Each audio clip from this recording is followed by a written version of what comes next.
আজকের রান্নাটা বেশ স্পেশাল হতে চলেছে। আমার এক সাউথ ইন্ডিয়ান ফ্রেন্ডের বাড়িতে এই ডিশটা আমি খেয়েছিলাম। ওর কাছ থেকেই শেখা এই রেসিপিটা আজকে আপনাদের সাথে শেয়ার করব। রান্নাটার শেষ পর্যন্ত টুইস্ট আছে, তাই পুরো রান্নাটা না দেখলে কিন্তু আপনারা রেসিপিটা ভালো করে বুঝতে পারবেন না। আমি ইপসিতা, দ্য হানি কিচেনে আপনাদের অনেক স্বাগত। আজকে আমি বানাবো সাউথ ইন্ডিয়ান পোলাও। প্রথমেই 1 কাপ বাসমতি চাল 15 মিনিটের জন্য ভিজিয়ে দেবো। পুরো রান্নাটা হতে 15 থেকে 20 মিনিটের বেশি সময় লাগবে না, তাই চালটা আগেই ভেজালাম।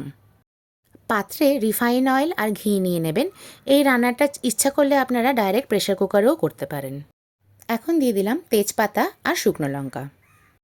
জিরে ফোড়ন দেবেন আর তার সাথে সাথে কালো সর্ষে একটু নেড়ে চেড়ে নেবেন। একটু ক্র্যাক হলেই দিয়ে দিলাম পেঁয়াজ। পেঁয়াজ খুব ছোট করে কাটার দরকার নেই, এরকম রাফলি স্লাইস করলেই হবে। পেঁয়াজ দিয়ে হালকা একটু নাড়াচাড়া করলেই হবে, খুব বেশি বাঁচার দরকার নেই। এখন দেবেন ছোলার ডাল আর তার সাথে সাথেই দেবেন বিউলির ডাল। এই দুটো ডালকে কিন্তু খুব ভালো করে ভাজতে হবে। ডালটা রান্নার শুরুতেই দেবেন, যাতে পুরো রান্নাটা হতে হতে ডালটা ভালো করে ভাজা হয়ে যায়। এখন দিলাম হিং। হিংয়ের কোয়ালিটি অনুযায়ী আপনারা হিংয়ের পরিমাণটা বাড়াবেন বা কমাবেন। মিডিয়াম টু হাই ফ্লেমে রান্নাটা করতে হবে। আর সামান্য একটু তেল আমি অ্যাড করলাম। এখন দিয়ে দিলাম কারি পাতা। কারি পাতাটা দিয়ে 10 থেকে 15 সেকেন্ড মতন ভেজে নেবেন। এখন দিলাম 1 টেবিল স্পুন আদা বাটা, 1 টেবিল স্পুন রসুন বাটা। এখন আদা আর রসুনের কাঁচা গন্ধটা চলে যাওয়া পর্যন্ত কিন্তু আপনাদেরকে পুরো ভালো করে ভাজতে হবে। ঢাকা না দিয়ে মিডিয়াম ফ্লেমে পুরো রান্নাটা কিন্তু করতে হবে। আপনারা আপনাদের স্বাদ অনুযায়ী লঙ্কা কুচি দিয়ে দেবেন। সব মশলা ভাজা হয়ে গেছে। এখন দিয়ে দিলাম বিনস আর গাজর। এখানে মনে রাখবেন কোনো সবজি যাতে সেদ্ধ না হয়, শুধু হালকা ভাজা হবে। এরপরে দিলাম ফুলকপি। আপনারা আপনাদের পছন্দ অনুযায়ী যে কোনো সবজি এখানে ইউজ করতে পারেন। দিলাম মটরশুঁটি। সব একসাথে প্রায় 2 মিনিট মতন নেড়ে চেড়ে নিলাম।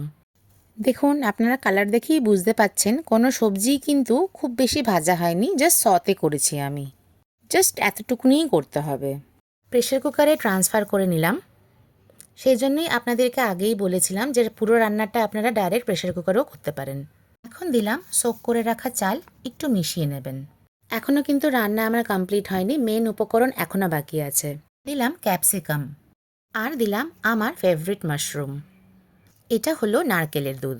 জলের জায়গায় নারকেলের দুধই কিন্তু ইউজ করবেন। এতে দিয়ে দিলাম নুন। আগের পুরো রান্নাটাতে কিন্তু আমি একটুও নুন ইউজ করিনি। নুন দিলে ভাজার সময় সবজি নরম হয়ে যেত, সেই জন্যই আমি নুন ইউজ করিনি। ভালো করে দুধের সাথে নুনটা মিক্স করে নিতে হবে। যেহেতু 1 কাপ চাল নিয়েছি, তাই ঠিক ওই কাপে মেপে 2 কাপ নারকেলের দুধ দিলাম। মেজারমেন্টটা কিন্তু এটাই থাকবে, 1 কাপ চালে 2 কাপ দুধ। আর নুনের পরিমাণটা একটু বাড়িয়ে রাখবেন, কারণ রান্নাটা হওয়ার পরে রান্নার কোয়ান্টিটি কিন্তু ডাবল হয়ে যাবে। এখন সব ভালো করে মিক্স করে নিতে হবে।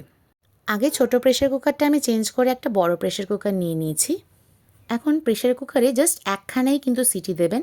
সিটি দেওয়ার সাথে সাথে খুলবেন না, প্রায় 15 থেকে 20 মিনিট পরই খুলবেন।